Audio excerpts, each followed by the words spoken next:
Hello. तो कैसे हैं आप सभी लोग? आई होप सब बढ़िया होंगे। तो मेरा नाम है प्रवीण गौतम और स्वागत है आपका इस बेहतरीन से यूट्यूब चैनल प्रवीण क्लास में। तो आज क्लास में बात करेंगे रिवीजन करने का सबसे बेस्ट तरीका क्या होता है। रिवीजन करने का बेस्ट तरीका से मतलब यह है कि हम कैसे पढ़ें, कि हम चीज़ों को बहुत कम समय पढ़ें, क्योंकि हमारे पास समय है नहीं, है ना।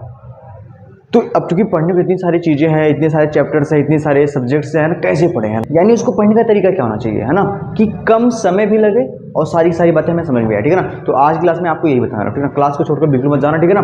बहुत कमाल की बातें बता रहा हूँ। अगर तुमने ऐसे पढ़ाई करी है ना, तो तुम क्या है सारी की सारी बातों को रिवाइज कर लो। क्योंकि बच्चों की सबसे बड़ी प्रॉब्लम क्या होती है, वो क्या करते हैं कि वो साल भर से बस पढ़ते चले आ रहे होते हैं ना।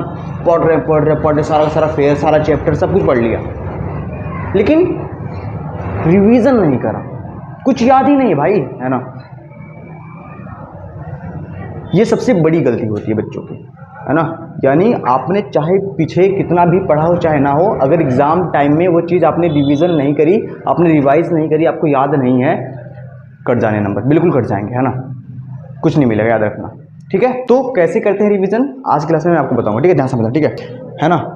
मैं आपको इंग्लिश का एग्जाम्पल लेकर समझाऊंगा, तुम इसको हिंदी पे लगाना, मैथ पे लगाना, साइंस पे लगाना, सोशल साइंस में लगाना, आर्ट पे लगाना, ठीक है ना। इसको तुम हर सब्जेक्ट में यूज करके पढ़ सकते हो, है ना। और वो टेक्निक क्या है, वो टेक्निक है ब्रेक एंड स्टडी मेथड, है ना।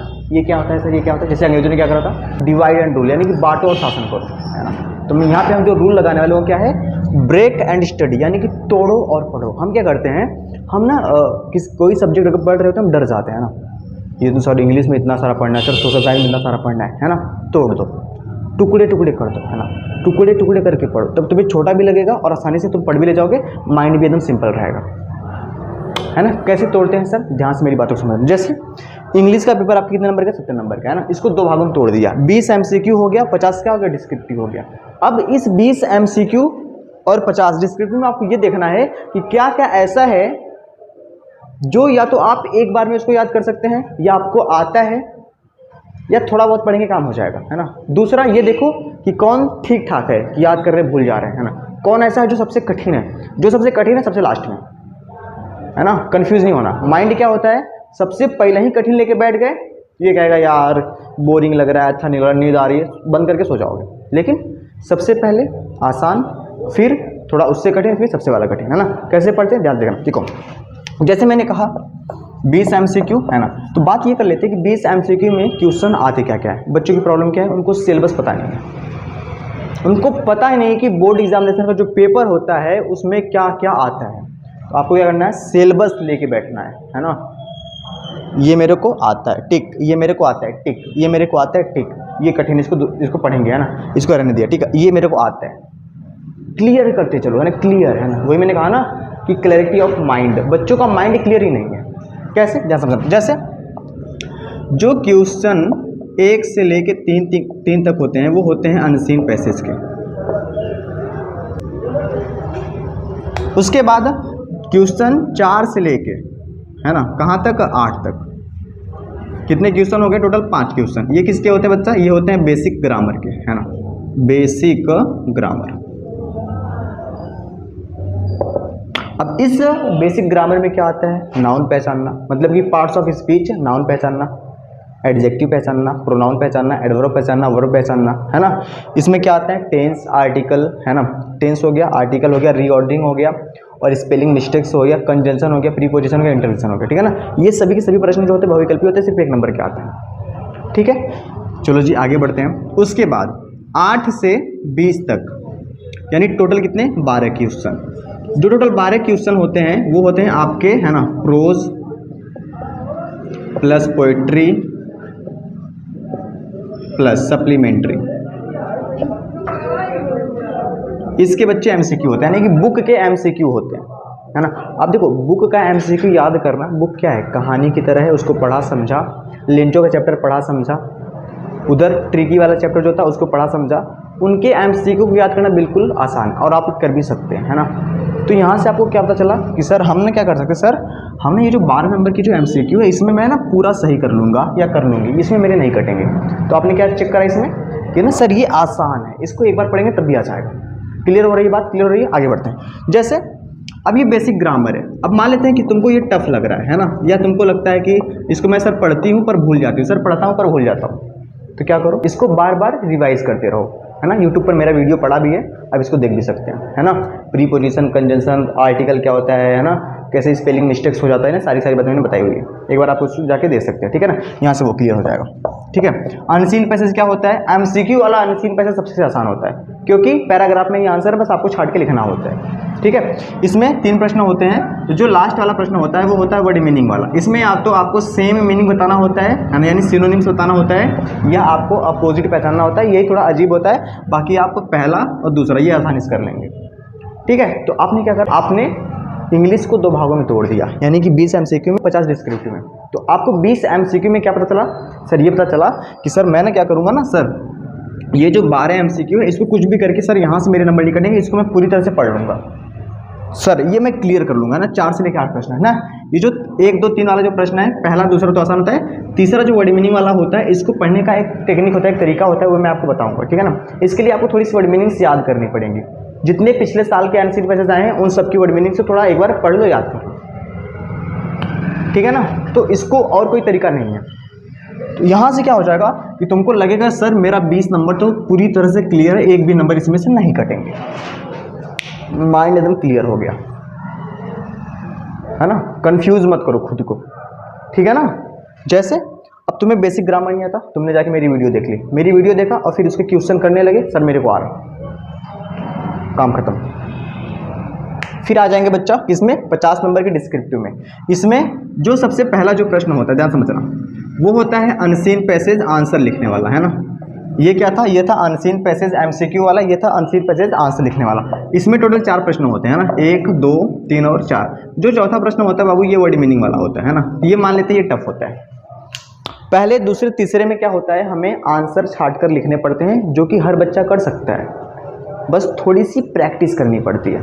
और जो अनसीन पैसेज है इसको मैं थोड़ा सा टफ भी मान के चलता हूँ, क्योंकि कई बार क्या होता है कि आपको एकदम बिल्कुल सेम लाइन में आंसर नहीं मिल जाता है ना, कि आपने क्वेश्चन पढ़ा और ये देखो आंसर मिल गया, नहीं, कई बार ना उसका मतलब समझना पड़ता है। तो अनसीन पैसेज को सॉल्व कैसे करते हैं ये भी मैंने वीडियो में बताया, आप जाके चैनल की प्लेलिस्ट में अनसीन पैसेज वाला वीडियो देख सकते हैं। लेकिन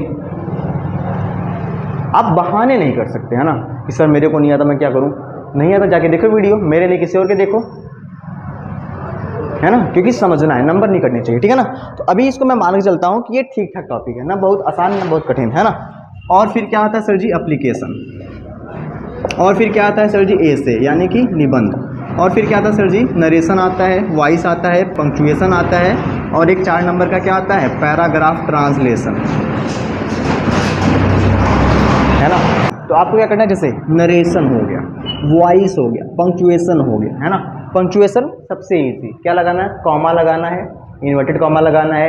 अगर क्वेश्चन मार्क वाला सेंटेंस है तो वो लगाना है, मतलब विराम चिन्ह लगाने हैं। अगर किसी का नाम है राम श्याम तो उसका राम का आर बड़ा लिखना है, ठीक है ना। ये क्या होता है, एक डायरेक्ट नरेशन दिया जाता है जिसमें आपको कॉमा में लगा के लिखना होता है। ये मैंने आपको सिखाया भी है और आप इसको वीडियो में जाके देख भी सकते हैं, आप कर भी लेंगे, है ना। तो सर ये आसान हो गया, वॉइस आसान होता है, नरेशन आसान, है ना। ये 2-2 नंबर के, 3 नंबर के, 2-2 नंबर के होते हैं।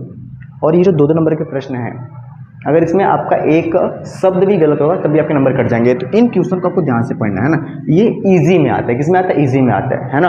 तो किस क्या क्या इजी हो गया? ये इजी हो गया। अनसीन पैसेज में पहला, दूसरा, तीसरा का आंसर छाटना क्या हो गया? इजी हो गया। माइंड एकदम क्लियर करते जा रहे हैं ना। ये एग्जाम में आता है और इसमें से ये आसान है, ये मेरे को आता है, और इसकी सर प्रैक्टिस करनी है सर, और सर इसकी प्रैक्टिस करनी है सर। और जैसे पैराग्राफ ट्रांसलेशन, ये क्या है? प्रैक्टिस वाला क्वेश्चन है, प्रैक्टिस करते रहेंगे, आ जाएगा एग्जाम में, बिल्कुल सही करके आओगे, है ना। यही होता है तरीका पढ़ने का, ठीक है। इतनी बातें समझ में आई, आगे बढ़ते हैं, देखो ध्यान से। इसके बाद क्या होता है जी? इसके बाद कुछ नहीं होता, इसके बाद होता है क्वेश्चन आंसर, है ना। और उस क्वेश्चन आंसर में क्या होता है, एक 4 लाइन की पोएम लिखनी पड़ती है और एक सेंट्रल आइडिया। 4 लाइन की पोएम 3 नंबर का, सेंट्रल आइडिया 3 नंबर का, ठीक है। यानी 6 नंबर आपके कहीं नहीं गए हैं। अगर आपको सेंट्रल आइडिया नहीं पता है, आपको नहीं याद है, तो सिंपली क्या करो, मेरे टेलीग्राम चैनल को ज्वाइन करो। वहाँ पे आपको सेंट्रल आइडिया जिस पोएम का आता है, मैंने 1, 2, 3, 4 लोगों को बताया है, उन्हीं का याद करना है। सेंट्रल आइडिया एग्जाम में लिख के आ जाना है, ठीक है ना। एक कोई भी 2 पोएम 4 लाइन की याद कर लेनी है, एग्जाम में लिख के आ जाना। तो आपको ये पता चल रहा है कि सर हम क्या कर सकते हैं, सर हम सेंट्रल आइडिया और पोएम एकदम चूंकि आता ही है और जो मैंने बताया वही आएगा ही, सिंपल सी बात है ना। तो उसको एकदम पढ़ के बैठ गए, 4 लाइन की पोएम पढ़ के बैठ गए, 12 नंबर के एमसीक्यू पढ़ के बैठ गए, है ना। 5 नंबर के जो बेसिक ग्रामर ये पढ़ के बैठ गए। अनसीन पैसेज का पहला, दूसरा क्वेश्चन एमसीक्यू वाला पढ़ के बैठ गए। तीसरा सर क्या होता है? वर्ड मीनिंग वाला होता है, कभी कुछ भी आ जाता है ना, उसकी चिंता छोड़ दो, है ना। फिर यहाँ से क्या किया, नरेशन पढ़ लिया, वॉइस पढ़ लिया, पंक्चुएशन पढ़ लिया, है ना। तो जो आसान आसान चीज़ें उसको पढ़ के बैठ जाओ, माइंड क्लियर करते चलो कि अच्छा नरेशन मुझे आता है ना, वॉइस मुझे आता है ना, पंक्चुएशन मुझे आता है। नहीं आता तो तुरंत की वीडियो देखो, मेरे नहीं किसी की भी देखो, पर आना चाहिए। आगे बढ़ते हैं। जैसे अब क्या बच्चा, एप्लीकेशन और एसे और क्वेश्चन आंसर, है ना। ये क्या है, ये सभी याद करने वाले टॉपिक्स हैं, पढ़ने वाले हैं, यानी इसको आपको याद करना पड़ेगा। और याद ऐसे नहीं होता है, समझ कर याद करना पड़ेगा, है ना। एप्लीकेशन कैसे लिखते हैं एग्जाम में, ये भी मैंने आपको वीडियो में बताया, आप उसको जाके देख सकते हैं। कौन कौन सा ऐसे अंग्रेजी में आएगा ये भी मैंने आपको बताया, कौन कौन सा एप्लीकेशन आएगा मैंने सारी की सारी बातें आपको बताई है ना। अगर आपको एप्लीकेशन ऐसे अगर आपने अब तक नहीं पढ़ा, अगर आपको चाहिए तो आप क्या कर सकते हैं, सिंपली मेरे टेलीग्राम चैनल को ज्वाइन कर सकते हैं, वहाँ पे आपको मिल जाएगा, आप वहाँ से उसको याद कर लीजिए, सारी की सारी बातें क्लियर, है ना। और क्वेश्चन आंसर इसको मैं एक वीडियो में जल्दी ही बताने वाला हूँ ना, कि कैसे हम क्वेश्चन आंसर को पढ़ते हैं, कैसे याद करते हैं। क्वेश्चन आंसर अब चूँकि ढेर सारे होते हैं, है ना, कैसे याद करें, सर याद करते हैं भूल जाते हैं, चैप्टर 1 याद करते हैं, चैप्टर 2 का भूल जाते हैं, 2 का याद करते हैं, 1 का भूल जाते हैं, याद ही नहीं हो रहा सर कैसे करें, है ना।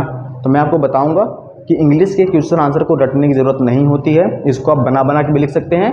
और सबसे सटीक तरीका क्या होता है कि आपको बोरिंग भी ना लगे, क्योंकि रट रट के याद करेंगे समझ में नहीं आएगा तो बोरिंग सा लगेगा, नींद आएगी। लेकिन अगर आप इसको समझ के पढ़ेंगे, है ना, तो कैसे करेंगे ये मैं आपको अगले वीडियो में बताने वाला हूँ, ठीक है ना। फिलहाल मैंने क्या कहा, अब तक की सारी बातें आपको दोबारा से समझा रहा हूँ, है ना। मैंने क्या कहा, ये होता है ब्रेक एंड स्टडी मेथड, तोड़ो और पढ़ो। कैसे तोड़ा सर जी, इंग्लिश के पेपर में 70 में से क्या हो रहा है, 20 MCQ 50 नंबर की डिस्क्रिप्टिव। 20 MCQ में हमने क्या देखा सर, अनसीन पैसेज। मैंने कहा ना सिलेबस आंखों के सामने होना चाहिए, है ना, कि एग्जाम में आता क्या क्या है। सर जी हमें अनसीन पैसेज ये वाला और ये वाला आता है, सर जी हमने बेसिक ग्रामर आता है, हमने इसको पढ़ा रखा है ना। सर जी हम 12 नंबर के जो MCQ है बिल्कुल छोड़कर नहीं आने वाले हैं सर, ये हम कर लेंगे। कोई भी कठिन वर्ड मीनिंग हो, क्या करो, सिंपली गूगल ट्रांसलेट खोलो, गूगल पे जाओ और पूछो कि इसकी हिंदी क्या होती है। तो जहाँ से MCQ पढ़ रहे हो किसी सीरीज में से, किसी बुक में से, उसी के नीचे लिख लो किसकी हिंदी, क्योंकि जब तुम अगली बार उसको पढ़ो, है ना, तो तुम्हें पता चल जाए, है ना। ये तरीका होता है। और तुम एक काम और कर सकते हो कि जो भी तुम पढ़ रहे हो, जो तुम्हें आसान लगे उसको रहने दो, जो तुम्हें थोड़ा सा भी कठिन लगे उसके ऊपर गोला बना लो, ताकि जब तुम अगली बार रिवाइज करो तो पहले उसी को करो जो तुम्हें कठिन लग रहा है। इससे क्या होगा, तुम्हारा समय बचेगा। और जो बिल्कुल आसान है तो तुम कर ही लोगे ना। जैसे मैथ तुम पढ़ रहे हो, मैथ, अब तुम मैथ में सवाल लगा रहे हो, पहले MCQ वाले को अलग पढ़ना और जो सवाल लगाने वाली चीज़ें हैं उनको अलग पढ़ना। अब मान लेते तुम MCQ 1 से लेकर 14 चैप्टर का MCQ लगा रहे हो, है ना। तो जो जो आसान है उसको रहने देना, जैसे ही तुम्हें कोई चीज़ कठिन लगे उसके ऊपर ऐसे गोला बना लेना। और जब अगली बार रिवीजन करोगे तो आपका ध्यान उन्हीं पर जाएगा जो जो कठिन है, क्योंकि आसान तो तुम वैसे भी कर लोगे। सेम सवालों में भी आपको करना है ऐसे, है ना। ये होता है पढ़ने का बेस्ट तरीका। इससे आपका समय भी बचेगा और आपका माइंड भी क्लियर रहेगा, है ना, कि सर हमको ये आता है, सर अनसीन पैसेज आता है, सर वॉइस आता है, सर 5 नंबर की ग्रामर क्लियर है, सर हमें प्रोज पोएट्री और सप्लीमेंट्री के MCQ आते हैं सर, है ना। तो क्लियर हो रहा है माइंड भी और आपको सारी की सारी बातें समझ भी आ रही है ना। ऐसे होता है पढ़ने का तरीका। और जो कठिन है उसको लास्ट में पढ़ो और ये सोचो कि कैसे पढ़े कि याद हो जाए, है ना। जैसे क्वेश्चन आंसर कैसे पढ़े कि याद हो जाए, तो कैसे पढ़े कि याद हो जाए, इसका सोल्यूशन मैं जस्ट अगली वीडियो में बताने वाला हूँ, ठीक है ना। आपको सारी की सारी बातें क्लियर हो जाएंगी। और एप्लीकेशन और ऐसे इनको थोड़ा थोड़ा समझ समझ के याद करते रहो, बस यही तरीका होता है ना। ये काम आपको हर सब्जेक्ट में करने हैं, ठीक है ना। इससे आपका समय भी बचेगा और आपको सारी की सारी बातें समझ में भी आएगी। नहीं तो क्या करोगे, ऐसे कचरा करके पढ़ोगे, कोई फायदा नहीं, है ना। हर सब्जेक्ट का सिलेबस तुम्हारे आंखों के सामने हो कि सर सोशल साइंस में ये आता है, मैथ में ये आता है, इंग्लिश में ये आता है, हिंदी में ये आता है, ग्रामर एक तरफ, MCQ एक तरफ, लिखने वाले प्रश्न एक तरफ। उसमें देखो क्या आसान है, क्या कठिन है, क्या तुमको आसानी से सकता है, क्या जिसको दोबारा पढ़ना पड़ेगा, किस क्वेश्चन को तुमको छूना ही नहीं है। कोई कोई चीज़ें ऐसी होती है ना कि तुम बार बार पढ़ रहे हो, बार बार भूल जाओ, हटा दो, है ना। नहीं पढ़ना होता भाई, सब कुछ नहीं करना होता, बस ये छोटी सी बात है, ठीक है ना। तो आज क्लास में बस इतना ही, है ना। आई होप आपको समझ में आएगा, ठीक है। मिलते हैं नेक्स्ट वीडियो में, तब तक के लिए धन्यवाद। ओके, बाय और बाय।